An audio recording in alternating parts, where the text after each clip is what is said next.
სოფლიო ოკეანის სიღრმეში მრავალი ზვიგენი ბინადრობს. ცნობილია 520-ზე მეტი სახეობა, რომლებიც ზომითა და ფორმით ერთმანეთისგან რადიკალურად განსხვავდებიან. გიგანტური ვეშაპისებრი ზვიგენიდან დაწყებული, რომლის სიგრძეც 20 მეტრამდეა, მოზრდილი ადამიანის ხელის გულის ზომის ზვიგენით დამთავრებული.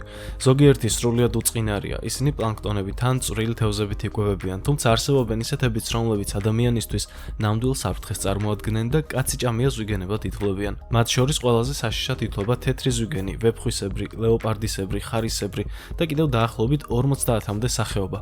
თუმცა შავი ზღვა ამ სახიფათო მტაცებლებისგან თავისუფალია. არ იქნებოდა სწორი იმის თქმა, რომ შავ ზღვაში საერთოდ არ გვხვდება ზვიგენი. მისი ბუნებრივი მკვიდრია შავი ზღვისეული კატრანი. ეს ცოცხლად მშობი ნაცრისფერი მოყავისფრო ზვიგენი სიგრძეში მაქსიმუმ 180 სანტიმეტრამდე იზრდება და მისი წონა დაახლოებით 15 კილოგრამია. კატრანის თავი წაგრძელებული და წვეტიანი ფორმისაა, რის გამოც მას ძაღლის თავის ფორმას ამსგავსებენ. სწორედ ამიტომ მეორე სახელი აქვს ზღვის ძაღლი. კიდევ ერთი, თუმცა არაბუნებრივი მკვიდრი, მაგრამ პერიოდულად შავი ზღვის წყლებში მოსული სტუმარია წვრილ-ლაქებიანი კატისებრი ზვიგენი. მისი გავრცელების არეალში შედის ხმელთაშუა ზღვა და მარმარილოს ზღვების სანაპიროები, ასევე ატლანტის ოკეანის ევროპული სანაპირო. ზოგჯერ ის ბოსფორის სრუტის გავლით შავ ზღვაშიც შედის. კატისებრი ზვიგენის სიგრძე 1 მეტრიც კი არ არის. წონა დაახლოებით 2 კილოგრამია.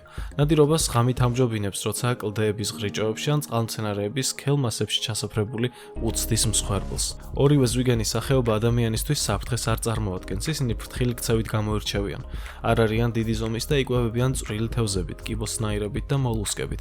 სამაგიეროდ ადამიანისთვის ორივე სახეობა სანუკვარი დელიკატესია. შავი ზღვისეული კატრანის ხორცი უჩვეულოდ გემრიელია, ხოლო მისი ღვიძლი შეიცავს ბიოლოგიურად აქტიურ ნივთიერებას, რომელიც მედიცინაში ფართოდ გამოიყენება, მათ შორის ზოგიერთი ონკოლოგიური დაავადების მკურნალობის დროს. მხოლოდ კატრანის ლაყუჩებთან არსებული შხამიანი წვეტები შეიძლება იყოს საფრთხის შემცველი ადამიანისთვის, რადგანაც დაჭერის დროს მათზე ხელის მოხვედრა ადვილია. თეორიულად სხვა სახეობის მტაცებელი ზვიგენებისთვისაც არ უნდა იყოს პრობლემა შავ ზღვაში ბოსფორის გავლით მოხვედრა ხმელთაშუა ზღვიდან. თუმცა ხმელთაშუა ზღვაში არსებობს ათეულობით სახიფათო ზვიგენის სახეობა, მათ შორის ადამიანისთვის საშიშებიც, თეთრი და ხარისებრი ზვიგენები. თუმცა რატომღაც ისინი ამას არ აკეთებენ, არ შემოდიან შავ ზღვაში. ნაწილობრივ ეს იმით აიხსნება, რომ შავი ზღვა მჭიდროდ დატვირთულია გემებით. ბოსფორის სრუტეში გემები დღეღამეში უწყვეტად მოძრაობენ. შავი ზღვის წყლებს მუდმივად კვეთენ კატერები და სწრაფი იახტები, რომელთა ხმაური ზვიგენებს აშინებს. კიდევ ერთი მნიშვნელოვანი მიზეზი, რის გამოც ზვიგენები თავს არიდებენ შავ ზღვას, წყლის შედარებით დაბალი ტემპერატურა, რაც ზღუდავს მტაცებელი ზვიგენების მოძრაობას. მაგალითად, თეთრი ზვიგენისთვის იდეალური წყლის ტემპერატურა არ უნდა ჩამოსდეს +18 გრადუს ცელსიუსს. და ბოლოს, მთავარი მიზეზი, რის გამოც კაციჭამია ზვიგენები შავ ზღვაში ვერ ბინადრობენ, ეს მისი უნიკალური ქიმიური შემადგენლობა, რომელსაც შედარებით დაბალი მარილის შემცველობა აქვს. დაახლოებით 5000 წლის წინ შავი ზღვა მტკნარი წყლის ტბა იყო, რომელიც შემდეგ ბოსფორის სრუტემ ხმელთაშუა ზღვის აუზს დაუკავშირა. შედარებით ნაკლებად მარილიანი წყალი დღემდე ზღუდავს იმ სახეობების რაოდენობას, რომლებიც ასეთ პირობებში ადაპტირდებიან. შავი ზღვის დაკვირვების ისტორიაში ზვიგენის მხრიდან ადამიანის მიმართ არც ერთი თავდასხმა არ დაფიქსირებულა. ყველა ზემოაღნიშნული ფაქტორის გათვალისწინებით, კაციჭამია ზვიგენების შავ ზღვაში გამოჩენის შანსი ფაქტობრივად ნულია და მეცნიერებიც ვერ ხედავენ ვერავითარ მიზეზს, რაც ამ გარემოებებს შეცვლის.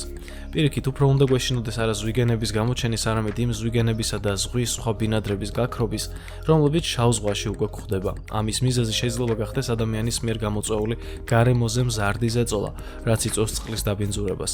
შავი ზღვა ითვლება ერთ-ერთ ყველაზე დაბინძურებულ ზღვად მსოფლიოში. ეკოლოგები განგაშტეხენ, რადგან ბოლო საუკუნის მეოთხედში შავი ზღვისეული კატრანისა და დელფინების პოპულაცია საგრძნობლად შემცირდა.